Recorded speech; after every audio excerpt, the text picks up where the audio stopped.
Hello दोस्तों, कैसे हो आप सब। आज अपन लेकर आए हैं आपके लिए औसत।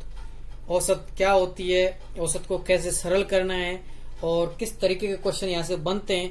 हर टाइप के क्वेश्चन, जितने भी तरह के टाइप बनते हैं, हर टाइप को छोटे से छोटे अगर टाइप में बदला जा सकता है, उस टाइप तक के क्वेश्चन हम आपके लिए लेकर आए हैं। ठीक है, हम ट्रिक्स नहीं सीखेंगे, ट्रिक्स मेथड्स को ट्रिक्स में बदल देंगे। अपना जो मेथड है उसको ही इतना सरल करेंगे कि वो एक ट्रिक की तरह काम करेगा, बिल्कुल तुरंत आंसर। ठीक है, लेकिन ट्रिकों का रटने की बिल्कुल समस्या को खत्म कर देंगे। अब अपन लेकर आए औसत में। औसत क्या है? औसत है, अपन बचपन से एक चीज पढ़ते आ रहे हैं कि आंकड़ों का योग बटे आंकड़ों की संख्या, या परिणामों का योग बटे परिणामों की संख्या क्या होती है? आंकड़ों की संख्या औसत होती है। यह आपने देखा है। ठीक है, आपके पास कोई आंकड़े दे दिए जाते हैं और उस आंकड़े को आपको सोल्व करना है। ठीक है, उनको बोल दिया जाता है निम्न आंकड़ों की क्या कीजिए, औसत ज्ञात कीजिए। जैसे आपका कोई साथी क्रिकेट खेल रहा है और क्रिकेट खेलते खेलते उसके रनों का मान के चलो वो एक मैच में 45 बनाता है, दूसरे में 46 बना देता है। मैं लिख देता हूँ, मान 45 बनाए, दूसरे में 46 बनाए, तीसरे में 0 पर आउट हो गया, अगले में उसने 150 बना दिए और रोहित शर्मा जैसा हुआ कोई 264 बना गया। ठीक है, तो आपसे कह दिया गया खिलाड़ी बहुत अच्छा है, तो देखिए आप इनका औसत बनाइए, तो औसत निकालिए। औसत क्या है, कैसे पता चलेगा इसने प्रत्येक पारी में कितने रन बनाए होंगे? तो इसका अंदाज लगाने के लिए वो क्या करेंगे कि उनका योग करते हैं। तो आंकड़ों का योग करेंगे। योग करने के लिए अपन लिखा 45 प्लस 46 प्लस 0 प्लस 150 प्लस 264 और बटे आंकड़ों की संख्या। आंकड़ों की संख्या कितनी है? 5 मैचों में उसने बनाए हैं। ठीक है, तो अब अपने पास प्राप्त क्या होता है? 45 और 46 90 91। अच्छा, 91 और इधर इनसे जोड़ लेते हैं 91 और ये अपने पास कितने प्राप्त होते हैं? 241 और 264। ठीक है, तो अपने पास प्राप्त हो जाते हैं ये 241 और 264, तो ये अपने पास प्राप्त होते हैं 505। ठीक है, तो 505 में 5 का भाग दिया तो ये अपने पास प्राप्त हो जाता है 101। अच्छा, प्रत्येक पारी में उसने 101 के एवरेज के औसत के हिसाब से रन बनाए हैं, इसका मतलब खिलाड़ी अच्छा है। ठीक है, तो अब अपन को क्वेश्चन करने हैं और क्वेश्चन किस तरीके के बनते हैं, हर क्वेश्चन को आपको इस तरीके से लिखा हुआ है मेरे पास पहले से ही। आपका टाइम ज्यादा नहीं लूंगा, बिल्कुल टाइम कोई बचत के लिए मैंने क्वेश्चन को पहले से लिखा है। अपन को सिर्फ सॉल्व करना सीखना है और मेथड को कितनी से कितना छोटा बनाया जा सकता है उस तरीके को अपन को सीखना है। ठीक है, तो देखिए क्या है, एक कक्षा के 4 विद्यार्थियों के प्राप्तांक 72, 60, 63 और 65 है। ठीक है, 4 विद्यार्थियों के प्राप्तांक है, औसत प्राप्तांक ज्ञात करने हैं। तो सीधा का सीधा है इसका, तो अपन को 72, 60 प्लस 63 प्लस 65 औसत का सबसे सरल क्वेश्चन यही होगा। ठीक है, इसलिए अपन को क्या करना है, इनको जोड़ना है। 72, अच्छा इकाई अंकों को जोड़ा पहले मैंने कि 5 3 8 8 और 2 10 0। उसके बाद 6 6 6 18 18 और 1 19 19 और 7 कितने हुए? 26 260। 4 का भाग दिया। अच्छा, 4 का भाग देने पर देखिए क्या प्राप्त होता है कि 4 8 24, 4 6 24 और अपने पास फिर प्राप्त होता है 2 20 4 5 20 65। क्या प्राप्त हो जाता है? 65। तो इस चीज को तो अपन सीधा सॉल्व करेंगे, ये इस प्रश्नावली का सबसे सरल क्वेश्चन है। उसके बाद अब अपन आते हैं क्वेश्चन का जैसे जैसे पैटर्न बढ़ाते हैं। तो प्रथम 10 अभाज्य संख्याओं का औसत ज्ञात कीजिए। पहली बात तो अपन को अभाज्य संख्या पता होनी चाहिए। क्या पता होनी चाहिए? अभाज्य संख्याएं। और प्रथम अभाज्य संख्या कौन सी होती है? तो देखिए दोस्तों, मैं आपके लिए बता देता हूं कि अभाज्य संख्याएं 2 ऐसी संख्याएं होती है जिनमें स्वयं का और एक का भाग जाता हो, इसके अलावा और किसी का भाग नहीं जाता हो, ऐसी संख्याएं अभाज्य संख्याएं होती हैं। वह संख्याएं जिनमें स्वयं का और एक का भाग जाता है, अन्य किसी संख्या का भाग नहीं जाता है, ऐसी संख्याएं अभाज्य संख्याएं होती हैं। सबसे छोटी अभाज्य संख्या होती है 2। एक में खुद का ही भाग जाता है और एक भी वही खुद है, इसलिए वह ना भाज्य है और ना भाज्य है। ठीक है, तो 2 3 5 7 9 11, उसके बाद 13 17 कितने हो गई? 4 और 4 8 19 और 23। ठीक है, प्रथम 10 अभाज्य संख्या मैंने लिख दी है, इनका औसत ज्ञात करना है। अपन को जोड़ना है 2 और 3 5, 5 और 5 10, 5 10 और 7 17, 17 और 9 कितने हुए अपने पास? 26, 26 और 11 अपने पास कितने होते हैं? 37, 37 और 13 कितने हो गए? 37 और 13 50, 50 और 17 कितने हुए? 67। अच्छा, 67 और 19 अपने पास प्राप्त होते हैं 50। अच्छा, यहां तक 67। अच्छा, इन दोनों को और जोड़ लेता हूं, 19 और ये अपने पास प्राप्त हो जाते हैं 42। ठीक है, तो 67 और 42 मैंने जोड़ लिया इनको, अपने पास 109। कैलकुलेशन को अपन को बढ़ाना है, जितना अपन कैलकुलेशन बढ़ा सकते हैं उतना बढ़ाना है। अच्छा, कुल संख्याओं का औसत क्या है अपने पास, 4 4 10 11 12 आएगा। अच्छा, कुल संख्याओं का औसत क्या, कुल संख्या कितनी है अपने पास 10, तो कुल संख्याओं का औसत आ जाएगा एक संख्या बाद पॉइंट, भाई 1 0 है तो एक संख्या बाद पॉइंट लगाया मैंने 12.9, तो कौन सा होगा अपने पास 12.9। ठीक है। अच्छा, उसके बाद अब अपन चलते हैं क्वेश्चन नंबर 3 पर। क्वेश्चन नंबर 3 क्या है, इस तरीके का एक क्वेश्चन मिलता है। ठीक है, आपके पास दे दी जाती है संख्या, दे दी जाती है, उनमें से एक संख्या को गायब कर दिया जाता है बीच में, और उस संख्या से बोल दिया जाता है कि भाई ये आपके पास अंकों का औसत 4 है, जैसे इसमें बोला है, तो x का मान ज्ञात कीजिए। आपके पास ऐसा कोई भी क्वेश्चन आए तो आपको घबराने की जरूरत नहीं है कि अपने पास आंकड़ा नहीं है, ऐसा कुछ करने की जरूरत नहीं है। तो देखिए क्या करना है आपको कि इन संख्याओं को जोड़ना है, जो शेष संख्या है उन सबको जोड़ते हुए मैं लिख देता हूं कि मैंने जोड़ा 3 5 3 और 4 7 7 और 8 15 15 और 5 20 20 और 6 26, तो 26 प्लस x। ठीक है, औसत क्या है सबका 4, कितनी संख्याएं ये 8, आंकड़ों का योग बटे आंकड़ों की संख्या। इस 4 का पक्षांतरण अपन छोटी क्लासों में करते हुए आए, तो 8 का गुना 4 से किया तो ये आएगा 26 प्लस x बराबर 32, 8 चौक 32, तो x 32 माइनस 26 बराबर क्या आएगा 6। x का मान क्या आएगा 6 प्राप्त होगा अपन को। ठीक है, तो इस तरीके से इसका सॉल्यूशन हो जाएगा। बिल्कुल ये छोटे छोटे क्वेश्चन है। अब उसके बाद एक आता है अपने पास, जैसे लगातार 7 सम संख्याओं का औसत 40 है, तो सबसे बड़ी सम संख्या क्या होगी दोस्तों। इससे शायद इस क्वेश्चन का सबसे सरल आंसर जो बनने वाला है, मैं उस हिसाब से इसको करा रहा हूं। इसमें बिल्कुल कैलकुलेशन की जरूरत नहीं है, औसत वर्ड को भूल जाइए बिल्कुल ना, आपको ऐसा कुछ आंकड़ों का योग, आंकड़ों की संख्या, फॉर्मूला भी भूल जाइए इस क्वेश्चन के लिए। तो बिल्कुल आपको करना क्या है, सबसे ये आपके लिए दिया गया लगातार 7 सम संख्याओं का औसत 40 है, तो वो लगातार है। तो आपको पता है लगातार सम संख्याओं में 2 का अंतर आता है। ठीक है, 40 है तो सबसे बड़ी संख्या क्या होगी, तो देखिए मैंने एक 40 लिखा। ठीक है, तो 40 से इधर 42 और इधर 38, 7 सम संख्या लिखने वाला हूं, इधर 44 इधर 36। ठीक है, तो अब आप देख लीजिए 5 हो गई, इधर 46 और इधर 34। इन सब का औसत जो होगा ना क्या होगा 40 होगा, इसलिए सबसे बड़ी सम संख्या कौन सी है, सबसे बड़ी संख्या कौन सी होगी 46। तो देखिए आपसे पूछ लिया जाता है अगर 3 का, तो आप सबसे बड़ी संख्या कौन सी लिखते हैं 42। आपसे पूछ लिया जाता 5 का, आप सबसे बड़ी कौन सी लिखते 44। ठीक है, जो संख्या होती है। अब आपके लिए जैसे 7 की जगह पर 8 दे दिया जाता, फिर उस बात के बारे में अपन आगे बात करने वाले हैं। ठीक है, इस तरीके के क्वेश्चन के लिए अपन क्या करने वाले हैं, ये ऑप्शन क्या हो गया, इसका डी हो गया। अच्छा, इसका क्या आया था, ये सी हो गया था। अच्छा, उसके बाद अपने पास क्वेश्चन है 5वां। इस तरीके का क्वेश्चन आता है कि 8 क्रमागत विषम संख्याओं का औसत 16 है, तो सबसे बड़ी संख्या क्या होगी। अब 8 है विषम संख्याएं, तो मैंने सबसे पहले जो दिया गया है उस औसत को लिखा है 16 है, लेकिन ये विषम संख्या नहीं है। इसके एक तो विषम संख्या इधर आने वाली है 17 और एक इधर आने वाली है, तो कितनी विषम संख्या आई 2।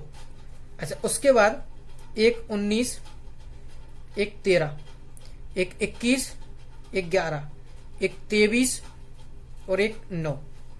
अच्छा, तो ये 4 इधर हुई और 4 इधर हुई, तो इन संख्याओं का औसत क्या होगा 16।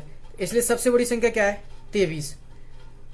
विषम संख्या आपके लिए नहीं दी गई है, तो इसमें ये ऑप्शन चेंज है थोड़ा, इस जगह पर 23 है और इस जगह पर कुछ 24 है, ऐसे है। ये आंसर है, ये सेम 24 46 24 46 लग गया था। तो देखिए आंसर क्या हो जाएगा सी 24 हो जाएगा। ठीक है, तो अब अपन देखते हैं कि ऐसी कोई भी संख्या है, जैसे जो विषम संख्याओं का औसत है, अब उनमें 8 दे दिया 3 दे दिया, तो पहली बात तो उनको लिखना है उसके चारों तरफ। अगर आपसे बोल दिया जाता कि भाई 4 संख्याओं का औसत 16 है, तो अपन इन 4 को लेते, इनमें सबसे बड़ी तो ये है और सबसे छोटी ये। आपसे सबसे छोटी भी पूछी जाए तो भी घबराने की जरूरत नहीं है, कैलकुलेशन करने की जरूरत नहीं है, आपको लिखना है सिर्फ। ठीक है, चलो अब अपन आगे चलते हैं। तो अगला क्वेश्चन है अपना, एक इस तरीके क्वेश्चन आते हैं, जैसे अपने पास 25 संख्याओं का औसत 45 है, सभी संख्याओं का 5 से गुना कर दिया जाए तो नई औसत ज्ञात कीजिए, ये आपका क्वेश्चन है। ठीक है, तो ऐसे क्वेश्चन अपने पास आते हैं कि किसी संख्याओं को गुना कर दिया जाता है, कभी संख्याओं को जोड़ दिया जाता है किसी निश्चित संख्या को। ठीक है, ऐसे में आपको घबराने की बिल्कुल जरूरत नहीं है, जिस तरीके से उसने बोला है उस तरीके से आपको कर देना है। ठीक है, समझ में आया? मतलब आपसे बोला है कि गुना करना है तो संख्या में आपके औसत में गुना कर दीजिए। आपसे बोला है कि भाग दिया है तो औसत में भाग दे दीजिए। आपसे कहा है कि जोड़ दिया है तो औसत में जोड़ दीजिए। अगर आपसे कहा है कि किसी निश्चित संख्या को घटा दिया है तो आप औसत में से घटा दीजिए, वही आपका आंसर हो जाएगा।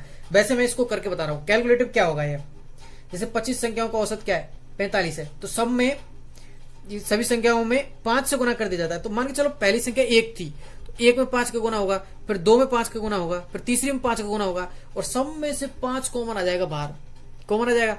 फिर शेष संख्याओं का औसत क्या रहेगा भाई 45 रहेगा, तो अपन 5 का गुना कर सकते हैं, तो इसलिए 45 गुना 5 225। ध्यान रखना कि आपसे बोला गया है कि 25 संख्याओं का औसत 45 है, सभी संख्याओं को 5 से गुना कर दिया जाए तो नहीं औसत, तो इसलिए औसत का ही 5 से गुना कर दो, क्या आ जाएगा 225। ऐसे ही 13 संख्याओं का औसत 24 है, यदि प्रत्येक संख्या में 3 जोड़ दिया जाए तो नए औसत का मान। मैंने कहा था अभी कि अगर जोड़ने की बात करें तो औसत में ही जोड़ दीजिए। मैं लिख देता हूं 24 + 3 27। क्या होगा आंसर 27 होगा। क्यों? क्योंकि अब अगर अपन पहली संख्या में जोड़ेंगे, दूसरी में जोड़ेंगे, सब में जोड़ेंगे, सब में 3 अधिक हो जाएगा। तो जब 3 अधिक हो जाए, मान के चलो एक कितनी संख्या है 13 संख्या है, तो 39 अधिक हो जाएगा। 39 में फिर 13 का भाग देंगे तो फिर 3 आ जाएगा। तो इसलिए अपन को लास्ट में जोड़ना वही 3 है। तो अपन को कैलकुलेशन करनी क्या है, इसलिए सीधा है, मैं आपके लिए लिख देता हूं। ऐसा कुछ भी आए तो अपन को सीधा औसत में, औसत के साथ प्लस माइनस गुना और जोड़ जो आपके लिए दिया गया है, प्रत्येक संख्या में जो जुड़वाता है वो x आपको जोड़ देना है। ठीक है, और उसके साथ ही आपका क्या आ जाएगा, नया आंसर आ जाएगा। अच्छा, अब चलते हैं अपन अगले टाइप के क्वेश्चन पर। एक आपके इस टाइप के क्वेश्चन आते हैं 10 परिणामों का औसत 40 है, अन्य 30 परिणामों का औसत 20 है। ठीक है, तो सारे परिणामों का औसत क्या है, इस तरीके के क्वेश्चन अपने पास आते हैं। ठीक है, इस तरीके के क्वेश्चन का सॉल्यूशन पाने के लिए अपन को एक चीज ध्यान रखना है कि पहले इनके कुल परिणाम क्या होगा। तो देखिए 10 परिणामों का क्या होगा 10 गुना 40 प्लस इनका क्या होगा 30 गुना 20, और फिर परिणाम कितने हो रहे हैं 10 और 30, सीधा लिख देना है 10 + 30। तो मैं लिख रहा हूं पहले से औसत का गुना करना है, ऊपर तो परिणामों में औसत का गुना करके जोड़ देना है, उसके बाद नीचे कुल परिणामों को जोड़ देना है। तो देखिए 10 4 ये कितने हुए 400। अच्छा, और उसके बाद ये कितने हो रहे हैं अपने पास 600, और अच्छा नीचे कितने प्राप्त हुए 40। तो ये कितने हो जाते हैं, देखिए ये 400 और 600 1000, उसके बाद 40 का भाग दे रहे हैं अपन, 1 0 से 1 0 और 25। आंसर क्या आ जाएगा अपने पास 25 प्राप्त हो जाता है। ठीक है, तो देखिए मैं करना क्या चाह रहा हूं कि अगर ऐसे जब भी आपको दे कि इतनी संख्याओं का औसत इतना है और इतनी संख्याओं का औसत इतना है, तो सभी संख्याओं का औसत क्या होगा। अगर आपसे कहे, जैसे आपकी क्लास में बोल दिया जाता है कि बॉयज में एक सेक्शन है, स्कूल का क्लास का कोई सेक्शन हो, उसमें लड़कों का 25 लड़के हैं, उनका कोई कुछ औसत दे दिया जाए आपको, और 35 लड़की हैं, उनका कुछ औसत दे दिया जाए, तो सभी 60 लड़के लड़कियों का औसत क्या होगा, तो 25 का गुना औसत के साथ और 35 का उनकी औसत के साथ, सबको जोड़ के और 60 का भाग दे देना है, जिस तरीके से मैंने दिया है। ठीक है, तो घबराने की जरूरत नहीं है, इस टाइप के क्वेश्चन अपन कर सकते हैं। ठीक है, अब आता है एक इस टाइप का कि एक कार की 7 माह की पेट्रोल की औसत मासिक खपत इतनी है, 7 माह की, उसी टाइप का एक क्वेश्चन है, और 5 माह की इतनी है, तो कुल पूरे वर्ष की औसत मासिक खपत कितनी है। तो वही एचसीएम है, मैंने 7 का गुना 110 से किया प्लस 5 का गुना 86 से किया बटे, अच्छा 7 और 5 कितने महीने हुए, कुल 12। ठीक है, तो देखिए ये 777 लीटर प्लस 5 का गुना 86 से किया तो 430 लीटर, अच्छा बटे 12, 7 4 11 और 12 हो गए, तो ये 1200 प्राप्त होते हैं जोड़ने पर 12। तो ये अपने पास आ जाएगा 100 लीटर। 12 से 12 कर ये कटेंगे, जब ये 100 बार जाएगा भाग, तो 100 लीटर खपत, आंसर बी। ठीक है, इस तरीके क्वेश्चन अगर आपको क्या है कि जब क्वेश्चन डिस्प्ले पर दिखाई देना शुरू हो जाए तो आपको एक बार सॉल्व करके देख लेना है। अगर आप कर सकते हो तो फिर वो बेहतर है बजाय नई चीज सीखने से। ठीक है। अच्छा, उसके बाद अपन आते हैं क्वेश्चन नंबर 10 पर। क्वेश्चन नंबर 10 में क्या कहा गया है कि 5 संख्याओं का औसत 18 है। यदि एक संख्या हटा दी जाए तो औसत 16 रह जाता है, तो हटाई गई संख्या ज्ञात कीजिए। ठीक है, हटाई गई संख्या क्या होगी? और आपके पास ऑप्शन है 16, 18, 22 और 26। तो देखिए अपन को करना क्या है, 5 संख्याओं का औसत आपके पास दिया गया है और एक संख्या हटा दी जा रही है, तो इसलिए ये 5 संख्याओं का औसत क्या होगा? 5 गुना 18, तो कुल क्या हो जाएगा? 90। अब एक संख्या हटा दी गई तो संख्या बची अपने पास 4। ठीक है, तो 4 का गुना 16 की 4 का क्या हुआ? 16, 16 चौक 64। अच्छा, इसमें से इसको घटाने पर जो आएगा वो आएगा 26। आपका आंसर होगा, क्या होगा? आंसर। आपसे बोल दिया जाता है कि भाई अगर ऐसी कोई भी तरीका हो कि भाई प्रथम 13, जैसे 13 संख्याओं का औसत इतना है, एक संख्या हटा दी जाए तो औसत 16 रह जाता है। ठीक है, जैसे, और फिर उसके बाद हटाई गई संख्या ज्ञात कीजिए, तो आप निकाल सकते हो। 5 जो दी गई संख्या है, मैंने 5 का गुना 18 से किया, एक निकाल दी तो 4 बची, तो 4 का गुना 16 से किया। ठीक है, घटा दिया, जो हटी थी उसका निकल के आ गया। उसके बाद महेंद्र के क्रिकेट में 10 पारियों का औसत रन 48 है, 11वीं पारी में कितने रन बनाए कि औसत 50 हो जाए? देखिए, इसको समझने के लिए थोड़ा सा दिमाग को मोटा करना है। मोटा करना है मतलब एक तरीके से आपको डीपली नहीं घुसना है, बिल्कुल बाहर बाहर से हल्का हल्का से सोचना है कि देखिए अगर इसके 10 पारियों में 48 रन हैं और 11वीं पारी में कितने बनाए कि 50 हो जाए, इसका मतलब 11वीं पारी में 50 तो उसे बनाने ही है। इसके अलावा इनमें कितने कितने जोड़ने, तो सब में 2-2 जोड़ने, और 10 पारियों में जोड़ने, तो सब में कितने जोड़े? 20। इसका मतलब 70 रन उससे बनाने हैं। समझ में आया? मैं दोबारा बता रहा हूं कि 11वीं पारी में तो उसे 50 रन बनाने ही।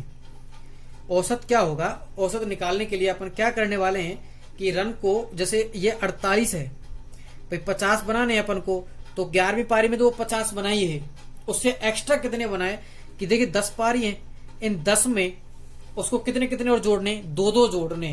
तो इसलिए फिर वो क्या करे कि इन सब के लिए 2-2 और कमाए, तो 10 पारियों के लिए कितने? 20, और 50 खुद की पारी के 11वीं के, 50 और 20 कितने हुए? 70। ये आपका आंसर हो जाएगा। ठीक है, चलो चलते हैं नेक्स्ट क्वेश्चन पर। अब नेक्स्ट क्वेश्चन ये है कि एक कक्षा के 30 छात्रों की औसत आयु आपके पास 12 वर्ष दी गई है। ठीक है, इनमें से 5 छात्रों की औसत आयु अलग है और दूसरे 5 की अलग है, और शेष छात्रों की औसत आयु आपको ज्ञात करनी है। इस टाइप के क्वेश्चन के लिए आपको कैसे करना है? ठीक है, तो देखिए सबसे पहले आपको करना क्या है, पहले 30 की निकालनी है भाई। 30 की कुल आयु कितनी हो जाएगी? तो 30 का गुना 12 से कर दो। फर्स्ट स्टेप क्या है आपको, इस तरीके से 12 36, 360। ठीक है, उसके बाद 5 की कितनी है वो निकालनी है। सेकंड स्टेप क्या है कि 5 की 10 से गुना करके 50। उसके बाद थर्ड स्टेप क्या है, 5 की 14 से गुना करके 70। ठीक है, अच्छा ये 10 स्टूडेंट तो निकल गए, तो शेष छात्रों का औसत क्या होगा? तो ये 10 तो निकल गए, तो अब मैं निकाल रहा हूं कि भाई 360 में से कितनी उम्र गई? 120। 50 और 70 कितने होते हैं? 120। तो कितने बचे? 240। और छात्र कितने बचे? देखो 10 और 10 भाई, 5 और 5 10 तो गए, तो छात्र कितने बचे? 20। तो मैंने 20 का भाग दे दिया, तो 1 0 से 1 0 गई और इसमें भाग दिया तो 12। आंसर क्या है आपके पास? 12। मैं फिर समझा रहा हूं, पहला स्टेप आपको करना है उनकी कुल निकालने का, फिर 5 की कुल और दूसरे 5 की कुल आयु निकालने का। अच्छा, उसके बाद इन दोनों की जो कुल आयु जो बच्चे उनको हटा दिए गए हैं, भाई शेष छात्र तभी तो बचेंगे जब इन दोनों को हटा दिया जाएगा। तो इन दोनों ग्रुपों में कितने हैं? 10 बच्चे, तो 10 को हटा के 20 का भाग देना है भाई। 30 में से 10 हटा दिए तो 20 बचे, 20 का भाग देना है। उम्र कितनी बची? 240, तो 12 आ जाएगा आपका आंसर। अच्छा, उसके बाद अपन चलते हैं, आपका नेक्स्ट टाइप क्वेश्चन है कि एक परिवार में 4 कमाने वाले सदस्यों में औसत आय 4410 रुपए थी। इस टाइप का क्वेश्चन अभी अपन एक करके देखा था, और इन 4 सदस्यों में से एक सदस्य की मृत्यु हो जाती है, फलस्वरूप औसत आय 3900 रुपए हो जाती है मृतक सदस्य की। देखिए अपने को जैसे अभी अपन ने किया था, एक 5 संख्याओं में से एक संख्या को हटा दी जाए, तो ऐसे इन 4 का गुना है 4410 से। अच्छा, उसके बाद 3 का गुना 3900 से। तो देखिए फर्स्ट स्टेप ये है आपका, सेकंड स्टेप ये है। तो फर्स्ट में गुना कीजिए आप कि ये 40 और 4 चौक 16, 4 चौक 16 और 1 17। ठीक है, उसके बाद 3 का गुना कीजिए आप, ये 00 और ये 9 9 27 और 3 9 9 2 11। अच्छा अब घटा दीजिए तो ये आ जाएगा 4 0, ये 6 नहीं जा रहा तो इसका 9 और ये गया अपने पास 5, 5940। ये आपका आंसर आ जाएगा। ठीक है, तो आपको स्टेप के हिसाब से चलना है ऐसे क्वेश्चन में। पहला स्टेप क्या होगा, उनकी कुल आयु निकाल, उनका कुल कमाई निकाल दीजिए 4 की। उसके बाद 1 निकल गया तो इसका मतलब 3 की कमाई निकाल दीजिए, तो 3 की कमाई। उसके बाद घटा दीजिए तो आपका आ जाएगा, जो निकला है उसकी कमाई आ जाएगी।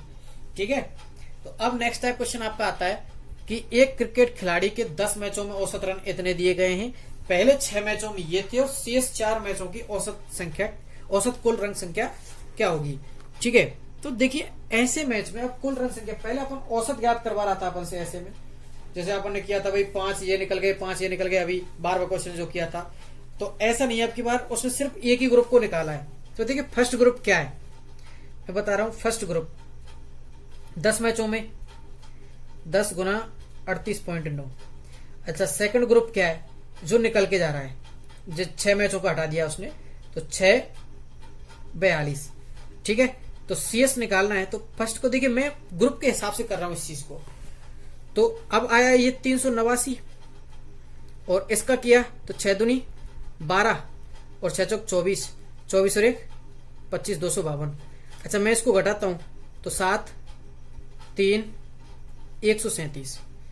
तो आपका आ गया आंसर।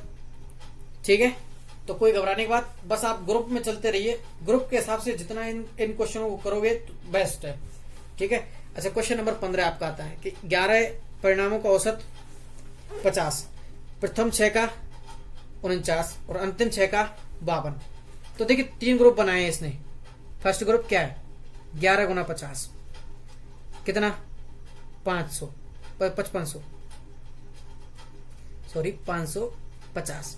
ठीक है, अच्छा उसके बाद सेकंड ग्रुप क्या है, प्रथम 6 का 6 गुना 49।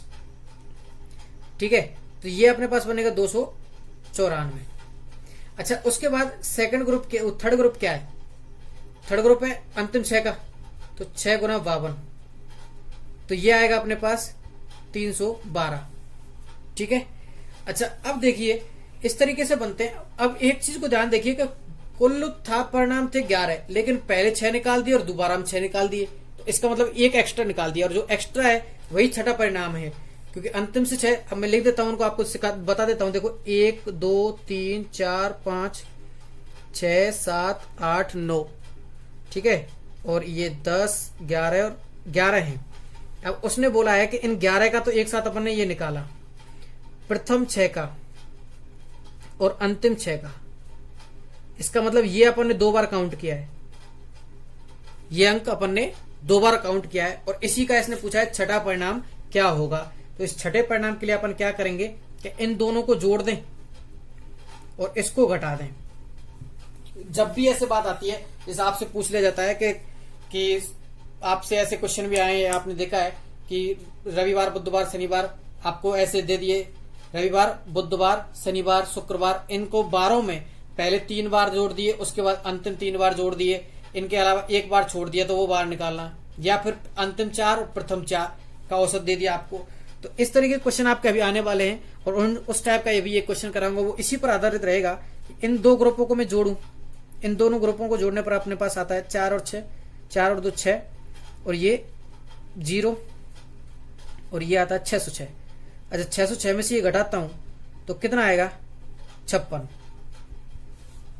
क्यों घटाया, क्योंकि ये एक एक्स्ट्रा था, वो एक्स्ट्रा इसमें जोड़ा हुआ है, तो उस एक्स्ट्रा को निकालने के लिए अपन ने क्या जोड़ दिया, घटा दिया इसमें से 550। भाई 11 का 550 था, एक एक्स्ट्रा बना 12वां, तो इसलिए उसको निकालने के लिए अपन ने घटा दिया, तो क्या बचेगा 56, और 56 आपका ऑप्शन डी। और इसी के साथ इस टाइप के लगभग औसत के 15 टाइप के क्वेश्चन अपन ने किए हैं। 15 टाइप में लगभग 10 टाइप तो अपनी फिक्स थी, क्योंकि 5 को हो सकता है अपन ने रिवाइज किया हो है, और मेरा लगता है, मेरा अनुमान है कि आप दोस्तों को शायद समझ में आया होगा। समझ में आया हो तो अपने सभी दोस्तों के साथ शेयर जरूर करना दोस्तों इस चीज को। ठीक है, धन्यवाद, मिलते हैं अगली वीडियो में और भी अच्छे जोश के साथ। Thank you.